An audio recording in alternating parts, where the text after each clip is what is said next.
हाय, मैं आज तुम लोगों से यहाँ पे कुछ बहुत इंपॉर्टेंट टॉपिक पे डिस्कस करने वाली हूँ। तो जिसका जो भी ओपिनियन हो प्लीज़ कमेंट सेक्शन में बताना। हम लोग एक हेल्दी कॉन्वर्सेशन करेंगे। तो गाइज, मैं कुछ दिनों से सोच रही थी कि इस बारे में मैं तुम लोग से बात करूँ, तुम लोग से डिस्कस करूँ, देखूँ कि तुम्हारा व्यू पॉइंट क्या है। आफ्टर ऑल हम लोग एक डेमोक्रेटिक कंट्री में रहते हैं यार, और पता नहीं अभी गवर्नमेंट क्यों इस चीज़ को भूल रही है। हाँ, मैं बात कर रही हूँ जेई और नीट के एग्ज़ाम की, जो गवर्नमेंट के अकॉर्डिंग तो सितंबर में होना है, बट यहाँ कोई बच्चा रेडी नहीं है देने के लिए। और ऐसा नहीं है कि बच्चे इसलिए रेडी नहीं है क्योंकि उन्हें लग रहा है कि उन्हें कुछ और टाइम मिल जाएगा, अगर पोस्टपोन हो गया तो टाइम मिल जाएगा। नहीं, अभी जो हमारे कंट्री का करंट सिचुएशन है वो ऐसा है कि उन्हें रेडी नहीं होने दे रहा है। अब बोलोगे उन्हें वो क्यों रेडी नहीं होने दे रहा है, सब कुछ तो आराम से चल रहा है। अगर अभी एग्जाम नहीं लेगा तो बच्चों का 1 साल वेस्ट हो जाएगा। मान लिया भाई साहब 1 साल वेस्ट हो जाएगा, पर अमेरिका जैसा कंट्री जो हमसे ज़्यादा पावरफुल है, हमसे ज़्यादा डेवलप्ड है, सब कुछ है, वहाँ पे 2020 को 0 ईयर घोषित कर दिया गया है। तो हमारे कंट्री में क्यों नहीं हो रहा है? ठीक है, हमारे कंट्री में बाकी चीज़ें तो बंद पड़ी हुई हैं। मार्च से हमारे कंट्री में ट्रेन्स बंद है, बसेस बंद है, पार्लियामेंट बंद है, सारे के सारे ऑफिसेज बंद है, शॉप्स बंद है, जिम, मॉल, सब कुछ बंद है। पर एग्ज़ाम नहीं बंद है। एग्ज़ाम तो लेना ही है, क्योंकि अगर एग्ज़ाम नहीं लेंगे तो बच्चों का 1 साल वेस्ट हो जाएगा। तो क्या बच्चों की ज़िंदगी से ज़्यादा इंपॉर्टेंट उनका करियर है? करियर इंपॉर्टेंट है, बट उनकी ज़िंदगी से ज़्यादा इंपॉर्टेंट नहीं है। जब 2 इंपॉर्टेंट चीज़ों में लड़ाई होती है तो हमें देखना पड़ता है कि कौन सी चीज़ ज़्यादा इंपॉर्टेंट है, उसको हमें प्रायोरिटाइज़ करना होता है। तो ज़िंदगी से ज़्यादा इंपॉर्टेंट कुछ नहीं है। और अगर अभी आप लोग को नहीं पता तो पिछले 2-3 दिनों में 25 से ज़्यादा बच्चों ने सुसाइड करा है। अगर एक सेलिब्रिटी सुसाइड कर लेता है तो इतना ज़्यादा मीडिया कवरेज और पता नहीं क्या क्या मिलता है, लेकिन यहाँ 25 से ज़्यादा जानें जा चुकी हैं इस वजह से, लेकिन किसी को नहीं दिख रहा है। ये वो बच्चे नहीं हैं जो इसलिए सुसाइड कर रहे ताकि एग्ज़ाम ना देना पड़े। ये वो बच्चे की परेशान हो रखे हैं। क्यों ले रहे हैं अभी एग्ज़ाम? क्या ज़रूरत पड़ी हुई है? यही ना कि 1 साल वेस्ट हो जाएगा। तो सुब्रमण्यम स्वामी जी, जो कि खुद एक IIT के प्रोफेसर रह चुके, IIT दिल्ली के प्रोफेसर रह चुके, वो कह रहे हैं कि पोस्टपोन करो क्योंकि ये अभी सेफ नहीं है। और ऐसा नहीं है कि वो कह रहे हैं इसलिए मैं उनके सपोर्ट में उतर आई हूँ, नहीं, ऐसा कुछ नहीं है। सबसे पहले तो हम लोग प्रैक्टिकली देखें हमारे गवर्नमेंट को, या पता नहीं इन लोगों को क्यों नहीं दिख रहा है, इन लोगों को प्रैक्टिकली चीज़ें क्यों नहीं दिखती है, इन लोगों को ग्राउंड रियलिटी समझ में नहीं आ रही है।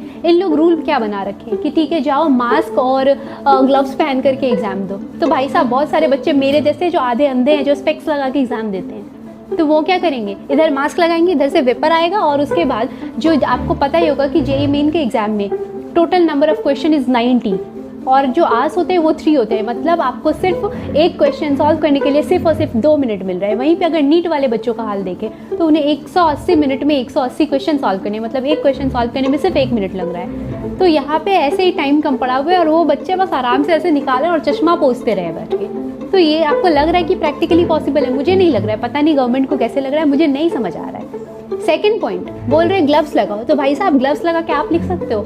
आप नहीं लिख सकते, लेकिन आप अपने छोटे भाई बहन से एक्सपेक्ट कर रहे हो कि वो लिखे। आप बोलोगे मैं क्यों ऐसे एक्साइटेड हो रही हूँ क्योंकि मैं तो पास आउट हूँ। तो आप लोग को मैं बहुत पहले भी बोल चुकी हूँ और फिर से बोल रही हूँ, मैं कोई बुढ़ाऊ टाइप नहीं हूँ यार। मैं अभी पास आउट हुई हूँ। मैं जस्ट 2 महीने पहले मैंने कॉलेज पास करा है। तो मैं अपने आप को स्टूडेंट कम्युनिटी से बाहर नहीं मानती हूँ। एंड सेकंड थिंग इज़, मेरा खुद का छोटा भाई मेरे घर में अभी नीट का प्रिपरेशन कर रहा है, जो 13 सितंबर अगर पोस्टपोन नहीं होता है तो उसको एग्ज़ाम देना है। तो मैं देख रही हूँ। और सब उससे भी बड़ी बात, जो 4 साल पहले मैं खुद जेईई का प्रिपरेशन कर रही थी, मुझे पता है उस टाइम का प्रेशर क्या होता है। और सबसे पहले तो एग्जाम हॉल में जाके ऐसे ही प्रेशर होता है, it's okay, it's quite normal. अगर सिचुएशन नॉर्मल होता तो मैं भी नहीं बोलती पोस्टपोन कराने या कुछ भी, बट अभी सिचुएशन नॉर्मल नहीं है। आप सबको पता है सिर्फ 8000 बच्चे गए थे ना कॉमेट का एग्जाम देने के लिए, और उस 8000 में से 5000 से ज़्यादा बच्चे पॉजिटिव हो गए हैं। क्या बोलोगे इस चीज़ को?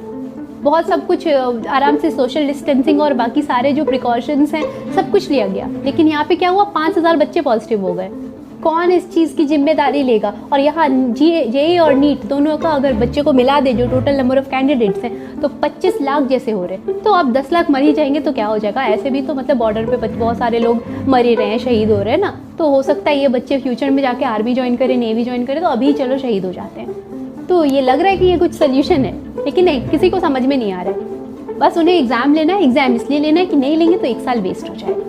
अब भी इतने सारे लोग बोल रहे हैं, लेकिन किसी को दिख नहीं रहा है। और सिर्फ यहाँ पे बोलने की या करने की बात नहीं है। सबसे पहले तो रियलिटी सोचो, मास्क लगा के और ग्लव्स पहन के बच्चे कैसे एग्ज़ाम देंगे? उन बच्चों का क्या जिनका घर फ्लड में डूबा पड़ा है। अब सबको पता है कि आधा इंडिया जो है वो फ्लड में डूब गया है। वो कैसे जाएगा एग्ज़ाम देने अगर उसका एग्ज़ाम सेंटर उसके घर से 200 किलोमीटर दूर है? तो ठीक है भाई, गाड़ी से चला जाएगा। पानी में आप गाड़ी चलाओगे? नहीं। ठीक है, फिर भी गाड़ी मैनेज कर ले, कुछ भी मैनेज कर ले, हर लोग इतने ज़्यादा केपेबल नहीं है कि गाड़ी और बाकी चीज़ें अफोर्ड कर सकते हैं। हमारे कंट्री का बहुत बड़ा पॉपुलेशन है जो बिलो पॉवर्टी लाइन आता है, उनका क्या उनके बच्चे नहीं पढ़े? बाकी चीज़ों में तो आप लोग आरक्षण और क्या क्या बोलते रहते हो, इसलिए बोलते हो क्योंकि हम लोग ये दे रहे हैं ताकि गरीब और जो अमीर का डिफरेंस है वो थोड़ा कम हो जाए। बट यहाँ पे दिख रहा है कि आप कितना चाहते हो कि गरीब और अमीर का जो डिफरेंस है वो कम हो जाए। तो जो लोग वो एक्सपेंसेस बेयर नहीं कर सकते, जो लोग उतना ज़्यादा अफोर्ड नहीं कर सकते कि वो प्राइवेट गाड़ी लेकर के जाए, क्योंकि ट्रेन और बसेस तो बंद है भाई साहब, तो कैसे जाएंगे? तो जो प्राइवेट गाड़ी से नहीं जा सकते वो बच्चे एग्ज़ाम ही ना दें, फाइन। उस बच्चे ने 2 साल 3 साल 4 साल वेस्ट कराया, अपना वेस्ट नहीं कराए, ठीक है, उस 3-4 साल उसने मेहनत करी है। किस लिए मेहनत करी है? सिर्फ उस 3 घंटे के लिए जो वो नहीं दे पा रहा है क्योंकि उसका घर फ्लड में डूबा हुआ है, फाइन। ट्रांसपोर्टेशन की प्रॉब्लम है भाई, कैसे जाएगा? पॉइंट नंबर 2, जो बच्चा कोरोना पॉजिटिव है, अभी हमारे कंट्री में 3 मिलियन से ज़्यादा हो चुका है केसेस, क्या इसमें से एक भी ऐसा नहीं होगा? एक भी, मैं सिर्फ एक बच्चे की बात कर रही हूँ, क्या एक भी बच्चा ऐसा नहीं होगा जो कोरोना पॉजिटिव होगा और वो जो है वो जेई या फिर नीट एस्पिरेंट हो? ज़रूर होगा, इस चीज़ से कोई मना नहीं कर सकता। बहुत सारे बच्चे हैं जो कोरोना पॉजिटिव है, उन बच्चों में से बहुत सारे बच्चे ऐसे होंगे जिन्होंने 2 साल 3 साल 4 साल लगाया है सिर्फ उस 3 घंटे के लिए, लेकिन आज सिर्फ अपनी बीमारी की वजह से वो नहीं जा पाएंगे एग्जाम। उन बच्चों का क्या? उनके सपने इंपॉर्टेंट नहीं है, उनका करियर इंपॉर्टेंट नहीं है, उनका 1 साल इंपॉर्टेंट नहीं है, अगर 1 साल कितनी पड़ी है तो नहीं, ठीक है। जो हेल्दी बच्चा है वही गया एग्जाम देने, और उसको क्या, वो आपको लग रहा है कि फुल कंसंट्रेशन से एग्जाम दे पाएगा? जब हम लोग एग्जाम देने जाते हैं, छोटा सा कुछ नन्ना सा एग्जाम होता है, उसमें हमें बोला जाता है कि पॉजिटिव रहो, पूरी तरह से एकदम बोलते ना, पूरा कॉन्सेंट्रेट होके देना, कुछ टेंशन मत लेना, फ्री माइंड से एग्जाम देना। मैं हमेशा बोलती हूँ तुम लोगों को कि पॉजिटिव रहो भाई, अच्छा सोचो, अच्छा खाओ, ये करो वो करो, ठीक है। मैंने ऐसा एक रिमोट कंट्रोल है मेरे हाथ में, मैंने ऐसा बटन दबाया कि पॉजिटिव हो जाओ तो तुम पॉजिटिव हो जाओगे, लगता है तुम्हें? ऐसा नहीं होता भाई साहब। पॉजिटिव रहने के लिए एनवायरनमेंट का पॉजिटिव होना बहुत ज़्यादा इंपॉर्टेंट है। अब मैं एग्ज़ाम देने के लिए हॉल में बैठी हुई हूँ, मेरे को डर है कि मेरे बगल में जो बच्चा बैठा हुआ है हो सकता है वो कोरोना पॉजिटिव हो और हो सकता है उससे मैं इन्फेक्ट हो जाऊँ। तो ऐसे कंडीशन में मैं कैसे पॉजिटिव रहूँ? अब आप ही बताओ, ऐसे कंडीशन में मैं कैसे पॉजिटिव रहूँ? सुब्रमण्यम स्वामी जी का आप ट्वीट करके देख लो, आपको समझ में आ जाएगा कि जो कोचिंग माफियाज हैं उन लोग आराम से पैसे खिला रहे हैं और कहाँ से डिसीजन आ रहा है वो आप खुद समझ जाओगे। क्यों भाई? अगर ऐसा ही लग रहा है, इतना ज़्यादा हो रहा है, तो सभी लोग बोल रहे हैं, हर हमेशा हम लोग डेमोक्रेसी, डेमोक्रेटिक कंट्री, ये वो बहुत फलाना ढिलाना बोलते रहते हैं। यहाँ पे आगे क्या हो रहा है? इतने सारे ट्वीट्स हो रहे हैं, अभी ट्रेंडिंग पे कभी 1 पे कभी 2 पे चल रहा है, सभी लोग बोल रहे हैं ट्विटर पे तो इधर तो उधर की प्लीज़ पोस्टपोन करो। जिन लोगों की लाइफ का सवाल है वो लोग बोल रहे हैं कि हमें 1 साल वेस्ट होने से कोई प्रॉब्लम नहीं है, प्लीज़ पोस्टपोन करो। वो लोग हम नहीं सुन रहे, उन लोगों की बात हम लोग नहीं सुन रहे, उनकी ज़िंदगी उनसे ज़्यादा प्यारी है हमें। तो भाई सब सुन लो, किसी को अपनी ज़िंदगी सबसे ज़्यादा प्यारी होती है, मेरी ज़िंदगी मुझसे ज़्यादा प्यारी किसी को नहीं हो सकती है। ये चीज़ कोई क्यों नहीं समझ रहा है, लेकिन नहीं, पोस्टपोन नहीं करना है, फिर से 1 साल वेस्ट हो जाएगा। सही, एक ही लॉजिक है कि बच्चों का 1 साल वेस्ट हो जाएगा। तो क्या बच्चों का 1 साल वेस्ट होना ही सबसे ज़्यादा इम्पॉर्टेंट है? अगर बच्चा जिंदा रहेगा तो क्या वो अगले साल कॉलेज नहीं जा सकता है? ये चीज़ नहीं दिख रहा है। ठीक है, एग्जाम हॉल में अगर एक साथ इतने सारे बच्चे जाएंगे तो वहाँ पे बोलते हैं संक्रमण नहीं होगा, फाइन। अगर इतना ही है तो सारे शॉपिंग मॉल्स खोल दो, जिम खोल दो, पार्लियामेंट खोल दो सबसे पहले, क्योंकि पार्लियामेंट में तो सब सारे बड़े बड़े डिसीजंस लिए जाते हैं, लेकिन नहीं, वो तो बंद होगा। अभी सुप्रीम कोर्ट का जज, उसने कहाँ पे आपको डिसीजन सुनाया? उसने ऑनलाइन डिसीजन सुनाया। क्यों? क्योंकि वो भाई साहब अगर कोर्ट उठ के आएंगे तो उनको संक्रमण हो जाएगी, वो इन्फेक्ट हो जाएंगे, फाइन। लेकिन जो बच्चे एग्जाम हॉल में बैठ के 3 घंटे एग्जाम देंगे, वो तो पता नहीं कौन सी इम्यूनिटी लेके आए हैं, उनको कुछ नहीं होने वाला। कौन गारंटी ले रहा है इन सब चीज़ों की मुझे नहीं पता, बट मुझे ये कहीं से भी प्रैक्टिकल नहीं लग रहा है। सबसे पहली बात, अभी इतने बच्चे सुसाइड कर रहे हैं, इतना सब कुछ हो रहा है, लेकिन किसी को कुछ नहीं दिख रहा है। सिर्फ इतना दिख रहा है कि हमें तो 13 सितंबर को नीट का एग्ज़ाम लेना है और पता नहीं कौन सा डेट है, लेकिन जेई का एग्ज़ाम लेना, तो सितंबर में हमें सारे एग्जाम्स लेके बस फ्री हो जाना है। तो सिर्फ फ्री होने का अगर है तो फिर तो कोई बात नहीं, लेकिन आप खुद ही सोचो कि ये सब क्यों हो रहा है। और उसके बाद एक बहुत इंपॉर्टेंट बात मैं आप लोग के साथ शेयर करना चाहती हूँ कि एनटीए जैसा जो एक ऑर्गेनाइजेशन है, जिसका कुछ भी अगर नोटिस पब्लिश होता है या कुछ भी आता है तो that is suppose to be confidential, लेकिन सेम नोटिस एनटीए से पहले कोई बहुत महान आदमी 2 घंटे पहले पोस्ट करते हैं, और सेम उसकी जो बोलते हैं ज़ेरॉक्स कॉपी 2 घंटे के बाद सेम चीज़ जो एक नोटिस है, ऑफिशियल नोटिस जो एनटीए का है, वो एनटीए डाल रहा है। क्या मतलब बनता है इसका?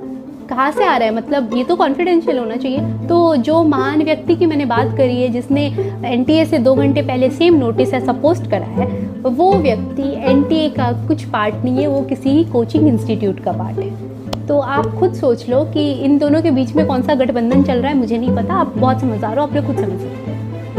अब आप लोग सोचो कि ये आपके बारे में सोच रहे हैं कि अपने बारे में सोच रहे हैं, मुझे नहीं पता। मुझे सिर्फ इतना समझ में आ रहा है कि जो कोचिंग माफियाज इनको पैसे दे रहे हैं वो सिर्फ आपके बारे में सोच रहे हैं, उनको आपसे कोई प्यार मोहब्बत नहीं है, वो अपने लिए सोच रहे हैं। उनको सिर्फ इतनी पड़ी हुई है कि अगर इस साल नीट या जेई पोस्टपोन हो जाता है, अगर इस साल नहीं होता तो हमारा एक बैच कम हो जाएगा। एक बैच कम होने का मतलब है उनके लाखों करोड़ों रुपए का नुकसान हो जाएगा। उनको सिर्फ इतना पड़ा हुआ है, इसलिए वो लोग पैसे दे रहे कि थोड़े से पैसे दे देंगे, बहुत सारे पैसे कमा लेंगे, दैट इज़ बिजनेस। बोलते हैं ना इट्स बिजनेस, तो इट्स बिजनेस वाला कांड ही है और कुछ नहीं है, बस यही हो रहा है। उनको आपसे कोई प्यार मोहब्बत नहीं है, प्लीज़ इस बात को मान लो। लेकिन नहीं, कुछ भी हो जाए, कुछ भी, इतना सब कुछ हो गया, इतने लोग, मतलब बोलते हैं हंगर स्ट्राइक तक की बात हो रही है, इतना सब कुछ हो गया। हर इंसान अभी बोल रहा है कि एक पेरेंट एसोसिएशन से मैसेजेस जा रहे, इधर बच्चे लोग बोल रहे लेकिन नहीं सुन रहा है, इतने सारे इन्फ्लुएंसर्स और बाकी लोग बोले जा रहे लेकिन नहीं सुन रहा है। यार अभी इतने सारे पॉलिटिशियंस सपोर्ट कर रहे हैं कि प्लीज़ पोस्टपोन करो। सुब्रमण्यम स्वामी, वो तो खुद बीजेपी के एक सीनियर लीडर है, उससे पहले बीजेपी के लीडर्स को छोड़ दो, उससे पहले वो आईआईटी दिल्ली के प्रोफेसर रह चुके हैं। वो समझते हैं कि सिस्टम कैसे चलता है, उन्होंने उस चीज़ को एक्सपीरियंस किया है। जिस चीज़ को आपने एक्सपीरियंस नहीं किया आप नहीं समझोगे, लेकिन एक्सपीरियंस किया हुआ इंसान बोल रहा है कि पोस्टपोन करो, मैनेज हो जाएगा। एटलीस्ट थोड़ा सा उसको ट्रस्ट कर लो। और सबसे पहली बात, हमारा कंट्री डेमोक्रेटिक है भाई साहब, ये तो समझना चाहिए। हम लोग इस चीज़ को क्यों नहीं समझ रहे हैं? हर चीज़ में डेमोक्रेसी, लेकिन यहाँ पे क्यों नहीं? जिसकी ज़िंदगी के साथ खेला जा रहा है उसके साथ क्या? कुछ नहीं। उन बच्चों का क्या जो अभी तो कोरोना पॉजिटिव नहीं है, अभी ठीक है, फाइन है, अंदर गए आराम से एग्जाम देने, आते आते वो कोरोना पॉजिटिव हो गए, घर आए, घर पे पहुँचते उनके घर में मान लो दादी नानी और ऐसे कुछ बूढ़े लोग हैं, अगर उनसे इन्फेक्शन हो गया तो क्या करेंगे? कौन लेगा इन चीज़ों का रिस्क? और अगर इन चीज़ों से नहीं हो रहा है, एग्ज़ाम से अगर नहीं फैल रहा है, तो अभी रिसेंट का एग्जाम्पल कॉमेंट का ले लो, मैं फिर से बोलूँगी, जहाँ पे 5000 बच्चे हो गए हैं इन्फेक्ट। इस चीज़ का क्या? ये अपने आप में एक बहुत बड़ा प्रूफ है जो बता रहा है गवर्नमेंट कौन सा क्या कर रही है, क्या देख रही है, मुझे नहीं पता, बट क्या कर रही है आप लोग को सबको समझ में आ रहा है। इतने बच्चे सुसाइड कर रहे हैं यार, उसके बाद भी किसी को समझ नहीं आ रहा है। यहाँ अगर एक कोई बड़ी सेलिब्रिटी कर लेता है तो एक बार में मीडिया कवरेज और पता नहीं क्या क्या होने लगता है। क्यों? क्योंकि वो 25-26 बच्चे जो थे वो कोई सेलिब्रिटी नहीं थे ना, सेलिब्रिटी होते तो पता नहीं क्या क्या हो जाता। तो मुझे नहीं कहना और इससे ज़्यादा कुछ, तो मैं वीडियो को यही रैप करती हूँ। बाकी मैं सिर्फ इतना तुम लोग से रिक्वेस्ट करूँगी कि प्लीज़ बच्चे लोग, अगर अभी ठीक है तुम लोग करो, अपने लिए लड़ना बहुत अच्छी बात है, तुम अपने लिए नहीं लड़ोगे तुम्हारे लिए कोई नहीं लड़ेगा, लेकिन प्लीज़ जितना हो सके पढ़ाई भी करो, क्योंकि इन लोग का कोई भरोसा नहीं है। अगर ये लोग मान लेते हैं एग्ज़ाम पोस्टपोन नहीं कराते तो तुम्हें 13 सितंबर या जो भी तुम्हारा डेट है उस डेट पे जो भी तुम्हारा एग्ज़ाम सेंटर होगा वहाँ पे जाकर के तुम्हें एग्ज़ाम देना पड़ेगा। अगर तुम एग्ज़ाम देने का डिसीजन लेते हो और अगर जा पाते हो तो तुम्हें एग्ज़ाम देना है वहाँ जाकर के बाकी चीज़ें एक्सक्यूज़ रह जाएंगी कि मैं अपने कम्युनिटी के लिए लड़ रहा था इसलिए मेरे मार्क्स कम आए या कुछ, वो सब सिर्फ एक्सक्यूज़ रह जाएगा। तो जितना लड़ना है लड़ो, सब करो, और हाँ हम सब तुम्हारे साथ हैं, मैं तुम्हारे साथ हूँ, तो प्लीज़ लड़ो इस चीज़ के लिए। लेकिन प्लीज़ थोड़ा सा भी टाइम मिलता है ना तो आराम से पढ़ाई करो, क्योंकि वो काम आने वाला है। बाकी मुझे उन बच्चों के लिए सच में बहुत ज़्यादा बुरा लग रहा है जिनका घर फ्लड में डूब चुका है, जो उस वजह से नहीं जा सकते, जो खुद कोरोना पॉजिटिव है इस वजह से नहीं जा सकते एग्ज़ाम देने, और जो एग्ज़ाम नहीं दे सकते। क्योंकि पता है जब मैं अपना जेई का प्रिपरेशन कर रही थी तो फर्स्ट डे हमारा जो था उसमें मतलब एक उसी इंस्टीट्यूशन के एक जो बहुत सीनियर प्रोफेसर थे, उन्होंने एक बहुत अच्छी बात बोली थी कि यहाँ एग्ज़ाम हॉल में जब हम लोग जाते तो वो हो जाता है 2 years वर्सेस 3 hours, मतलब 2 साल जो मेहनत हमने किया है ना वो सिर्फ उस 3 घंटे के लिए किया है। तो मैं समझ रही हूँ जो बच्चे किसी भी रीज़न से, चाहे उनका हेल्थ इशू हो या फिर फाइनेंशियल इशू हो या जो भी इशू हो, जिस किसी इशू की वजह से जो बच्चे अगर एग्ज़ाम नहीं दे पा रहे उनके दिमाग पे क्या असर होगा मुझे समझ आ रहा है। क्योंकि सिर्फ उसी 3 घंटे के लिए हम लोग उतना पढ़ते हैं यार, हमारे पास सिर्फ इतना ही होता है कि अगर अभी 2 साल 3 साल पढ़ लेंगे तो वो 3 घंटे अगर अच्छे से देंगे तो हम अच्छे कॉलेज में चले जाएंगे, हमारा जो आगे का फ्यूचर है वो एक तरीके से सिक्योर हो जाएगा। हम लोग इसके लिए इतनी मेहनत करते हैं। लेकिन ठीक है, बाकी जो बच्चे जा रहे एग्ज़ाम देने, ऑल द बेस्ट गाइज, और प्लीज़ पढ़ो, उस चीज़ के लिए पढ़ो, और बाकी कुछ चिंता नहीं करना है, हम लोग लास्ट मोमेंट तक लड़ेंगे।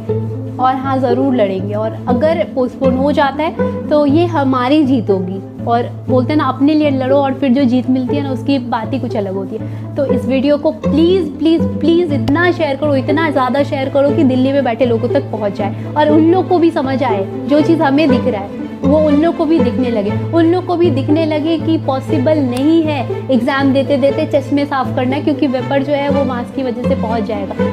उन लोग को भी समझ आए कि ग्लव्स पहन के 3 घंटे लिखना पॉसिबल नहीं है। अब बोलोगे ऑनलाइन एग्ज़ाम होगा तो भाई साहब सॉल्व करना पड़ता है, तो लिखना पड़ेगा ही, ऐसा कुछ नहीं होता कि ऑनलाइन है या ऑफलाइन है, लिखना पड़ेगा ही पड़ेगा। तो उन लोग को भी समझ आया कि ग्लव्स पहन के लिखना पॉसिबल नहीं। उन लोग को भी समझ आया कि एक तो एग्ज़ाम हॉल का प्रेशर जो नेचुरल है वो तो होगा ही, प्लस इन्फेक्ट होने का प्रेशर, इन्फेक्ट होने का डर वो हमारे दिमाग में होगा, हम कैसे एग्ज़ाम देंगे।